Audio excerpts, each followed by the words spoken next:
जो इंडिया के prime minister Narendra Modi साहब हैं वो आने लगे हैं अगली टर्म में और बहुत इसको एक वो जैसे बहुत खौफ है इस चीज का और साथ उन्होंने कहा कि बालाकोट टाइप जो है कोई वैसा हमला हो सकता है और पाकिस्तान को जो है इसके लिए पहले से तैयार रहना चाहिए।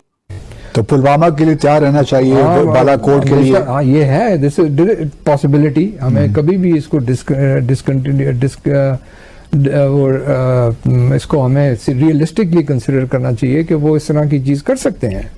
ऑब्वियसली जो बंदा अपने वतन के लिए, दुनिया के लिए, वो टेरर हो, डिप्लोमेटिक हो, कुछ भी हो, लेकिन वो अपनी कंट्री के लिए तो एटलीस्ट काम कर रहा हो, उसके साथ तो मुखलिस है ना। तो साजिद साहब, एक तरफ हम सुनते हैं कि जनाब जो राह है वो घुस घुस के जो है वो मुल्क के अंदर मार रही है लोगों को, और दूसरी तरफ अब मोदी के आने से इतना ज्यादा खतरा, ये खौफ है कि कह रहे हैं कि जनाब ये तो हमला हो जाएगा। तो so we should not lower our guard. We should be vigilant। हाँ, बिल्कुल। तो ये करने के लिए तो वो कर सकते हैं। बिल्कुल सही है। तो अगर तीसरी दफा वो आ जाते हैं तो कितना बड़ा खतरा है ये पाकिस्तान के लिए, पाकिस्तान की मईशत के लिए? पाकिस्तान के लिए अल्हम्दुलिल्लाह कुछ भी नहीं है खतरा। पाकिस्तान का सबसे बड़ा खतरा पाकिस्तान के अंदरूनी है। आपको ये फिनोमेना कैसा लग रहा है? क्या हम इतने ही वो हो गए हैं, क्या अब बैठ गए हैं डर के मारे कि ये क्या होगा हमारे साथ? अब वो इलेक्शन के बाद मुझे तो जैसे मैंने कहा यही लगता है कि आपने मोदी साहब जीत लेंगे, बिकॉज ऑपोजिशन कोई है नहीं, वो मोदी कमजोर ऑपोजिशन है। नहीं, ऐसी कोई बात नहीं है कि पाकिस्तान अब्रोड ये चीज़ें हमारे पाकिस्तान की डेमोक्रेसी इकोनॉमी को कोई इफेक्ट नहीं करती, क्योंकि हम खुद सही नहीं है। फिर G20 ने उनको जिस तरीके से उनके उसको एक पुश दी, फिर उसके बाद आप देखें कि चंद्रयान को देख लें, आप आदित्य 1 को देख लें, एक यूनिवर्सल किस्म की जब उन्होंने एक चीजें दी हैं कौम को नेशनलिज्म के हवाले से। तो जब तक मोदी साहब हैं तो उनके साथ बातचीत करने के कोई फायदा है नहीं। तो मोदी के आने या जाने से हमारी कोई भी मैन्युफैक्चरिंग या हमारी इकोनॉमी में कोई फर्क नहीं पड़ता। ठीक है, मोदी अगर आता है, मोदी की सबसे पहले है कि ये कि हवा बनाया हुआ है कि मोदी आता है तो मोदी पाकिस्तान या मुसलमानों के खिलाफ बड़े प्रोपेगेंडा ये चीज़ें करता है। अगर ये चीज़ें होती, इंडिया पाकिस्तान का दुश्मन है या पाकिस्तान इंडिया का दुश्मन है, तो मोदी नवाज शरीफ की बेटी की शादी पे क्यों आता है उसकी नवासी की? जो मोदी जी की जो विक्ट्री है वो साउंड प्रूफ है। नमस्कार दोस्तों, स्वागत है आप लोग का हिंदुस्तानी स्पेशल की एक और नए वीडियो में। दोस्तों, भारत के प्रधानमंत्री के तीसरी बार आने से पाकिस्तान में खौफ मचा हुआ है। दोस्तों, ऐसा इसलिए हो रहा है क्योंकि जब से नरेंद्र मोदी जी गवर्नमेंट आए हैं, पाकिस्तान ये बोल रहे हैं कि मोदी जी ने हमें भिखारी बना दिया है। दोस्तों, मोदी जी की एक स्पीच भी काफ़ी ज़्यादा वायरल हमेशा टाइम टू टाइम होती रही, जिसमें उन्होंने कहा कि हमने पाकिस्तान को भीख मांगने पर मजबूर कर दिया, और इस बार भी पाकिस्तान में इस बार पर हो रहा है। और दूसरी सबसे बड़ी बात है कि जो हमारी आर्मी है उसको इतना ज़्यादा उस पर पैसे खर्च किए गए, उनके पास अपग्रेड जो सामान है उसको अपग्रेड किया गया, नए वेपन्स जो है वो इंट्रोड्यूस इंडियन आर्मी में कराए गए। उसको देखकर पाकिस्तान की आर्मी भी डरी हुई है। और दोस्तों, खुद पाकिस्तान के एनालिस्ट, पाकिस्तान का एम्बेसडर जो कि भारत में रह चुके हैं, इतने बड़े पद पे रह चुके हैं, उनका भी ये कहना है कि अगर तीसरी बार जो है वो प्रधानमंत्री जो नरेंद्र मोदी जी है वो तीसरी बार 2024 की इलेक्शन में वो जीत के आते हैं, तो फिर हमें जो है वो डर के रहना होगा। और उसके पहले जो है या उसके बाद जो है, जीतने से पहले या जीतने के बाद जो है एक स्ट्राइक पाकिस्तान पे हो सकती है, उसके लिए भी हमें तैयार रहना होगा। मतलब आप समझ सकते हैं कि 2024 की इलेक्शन से पहले पाकिस्तान में इस चीज़ के लेकर काफ़ी खौफ है कि मोदी जी अगर जीत के आ गए तो फिर हम समझो कि पूरी तरीके से बर्बादी हो गए, क्योंकि मोदी जी ने साफ कह दिया कि हम आतंकवाद पे किसी की भी बात नहीं सुनेंगे, चाहे वो अमेरिका अमेरिका जो है वो पाकिस्तान की पैरवी करेगा या कोई भी पैरवी करे, हम जो है वो इस बात को नहीं सुनेंगे। तो चलिए वीडियो में चलते हैं, देखते हैं पाकिस्तानी मीडिया का इन सब चीज़ों पे क्या रिएक्शन है। वो जिस तरह कहते हैं ना कि एयर टाइट है, उसको इट कैन बी चैलेंज्ड, जो उनकी इस वक्त तरक्कियों पे जा रहे हैं। उसमें देखें, मैं अगर पिछले एक साल को देखूं, जिस तरीके से उन्होंने पूरी दुनिया के बड़े कामयाब दौरे किए, इनकी ये मोदी की तो कोई ऐसी कंडीशन वो है ही नहीं। मतलब आप अब कश्मीर इंडियंस की आप किताबें लेके पढ़ लें, जो उसने किया है कश्मीर में, वो उसने तो ये उसका बेसिक मैसेज ये है कि जी ये एक डिस्प्यूटेड टेरिटरी है ही नहीं, ये एक इंटेग्रल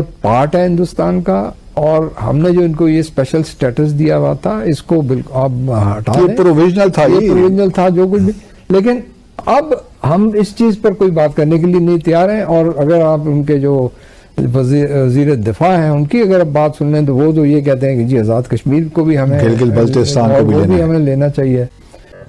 मोदी की जो मुझे सबसे अच्छी बात लगती है वो स्टूडेंट्स को प्रायोरिटी देता है।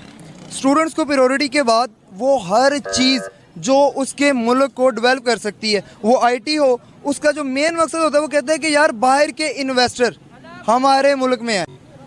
और उसके बाद अगले दिन फिर वो तेजस पे जो 73 ईयर्स ओल्ड तेजस में चढ़े, जिस तरीके से वो जी सूट पहन के टॉम क्रूज लग रहे थे, मैं तो आई वाज सरप्राइज वो टॉम क्रूज बन गए। तो फिर उसके बाद उनको इलेक्शन जीतने के लिए अब मेरा ख्याल है बालाकोट बहुत छोटा होगा अब इस वक्त, बल्कि मैं ये बताना चाहूंगा बासत साहब को और उनके दोस्तों को भी, इस वक्त भारत जो है वो पाकिस्तान की बात करके भी राजी नहीं है। तो आपकी बात में दम है, तीसरी दफा भी अगर उनका टेन्योर आ जाता है तो वो हमसे कितना और आगे चले जाएंगे, जैसा कि हमारे मेन स्ट्रीम मीडिया पर बैठकर अगर बात करें तो इंडिया तो हमारे से बहुत ज़्यादा आगे है। हम पाकिस्तान और इंडिया का कंपेयर नहीं कर सकते। ऐसा सच के आप अब पाकिस्तान और अफगानिस्तान का भी कंपेयर नहीं कर सकते। आप, मेरा मकसद कहे ना, वो अटैक करेंगे या आप उनसे किसी चीज में अपना को मुकाबला कर रहे हैं, को कंपैरिजन कर रहे हैं, वो कहते हैं इनसे बात करने से भी हमारा स्टेटस जो है वो लोअर हो जाता है। अवाम खुद है क्यों तो कहते हैं कि पाकिस्तान को बर्बाद करने वाली बाहर की कुव्वतें हैं। और पाकिस्तान को बाहर, आपके घर का मामला है, कोई बंदा बाहर का स्ट्रॉन्ग पर आ जाता है, एमएनए तुमने ये नहीं करना, आप डर के बैठ जाओगे मैं ये नहीं करूंगा, क्यों नहीं करोगे? तो ये बिल्कुल गलत बात है कि वो भारत को अब जरूरत है आप पे अटैक करके वोट लेने की, उनको बीजेपी वो they are way ahead of the game. और क्योंकि मैंने जिस तरह आपको बताया कि लैंडमार्क किस्म की चीजें डिलीवर उन्होंने की है वहां पे, जिस तरीके से टोरंटो देखें, कनाडा के अंदर जो हालात है, अब घुस घुस के मारने की बात हो रही है। ऑफ कोर्स देखिए, जब हुस्न आता है तो नजाकत आ जाती है। उनके पास पैसा है, उनके पास इस वक्त लीडरशिप है रीजन की, उनके पास इन्फ्लुएंस है, हर कंट्री के अंदर उनका डायस्पोरा इतना स्ट्रांग है कि उनके पास ताकत है। They feel this power in their bones.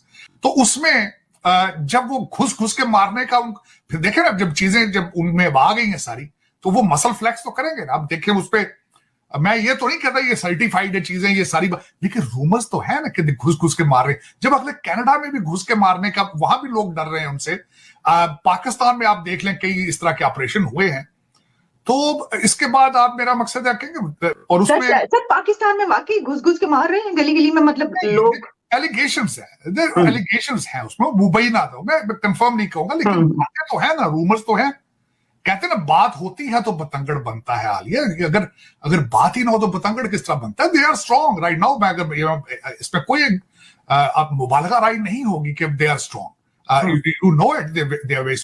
आप मुझे ये देखें जिस तरीके से Justin Trudeau is on the back foot.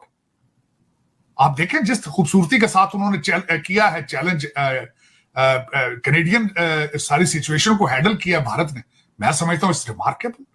उन्होंने जिस तरीके से उनके डिप्लोमेट्स को निकाला, उनकी डिप्लोमेटिक इम्यूनिटी खत्म की, जिस तरीके से उन्होंने सारी चीज को हैंडल किया, मैं कहता हूं। तो दोस्तों, जैसे कि आपने इस वीडियो में देखा कि जो पाकिस्तान की मीडिया है वो बहुत ज़्यादा जो है वो इस बात पे डरी हुई है, और उनका ये भी कहना है कि हमें जो है नरेंद्र मोदी से डर के रहना चाहिए। दोस्तों, भारत के पहले एक ऐसे प्रधानमंत्री जो है वो अटल बिहारी वाजपेयी के बाद आए हैं जिन्होंने ये दिखाया है कि किसी देश के सामने वो झुकेंगे नहीं। दोस्तों, आपको पता होगा कि कितनी बड़ी बड़ी मुसीबतें आई, जहाँ पर यूक्रेन और रसिया युद्ध कर रहे थे, उस टाइम पर भी बहुत ज़्यादा दबाव भारत पे अमेरिका ने डाला था। फिर भी भारत ने अपनी एक अब जो उसका मन हुआ वो उसने किया, भारत ने अपना जो मन किया वो उसने किया।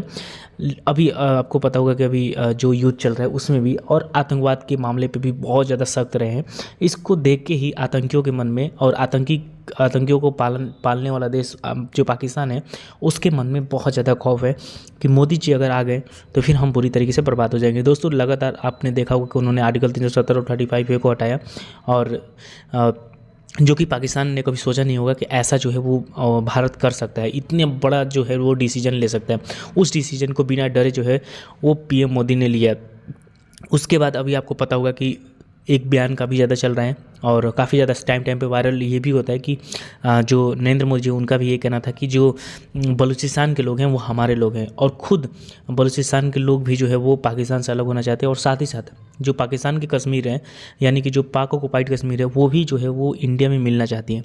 तो ये दो चीज़ें जो हैं ये भी पाकिस्तान को डरा रही है कि अगर 5 साल का और टर्नओवर जो है वो नरेंद्र मोदी जी को मिल गया तो फिर तो पाकिस्तान को पूरी तरीके से बर्बाद कर देंगे। दोस्तों इस बात क्या राय कमेंट करके बताइएगा, और अगर आपको वीडियो पसंद है तो वीडियो को लाइक, हमारे चैनल हिंदुस्तानी स्पेशल को सब्सक्राइब कर लें।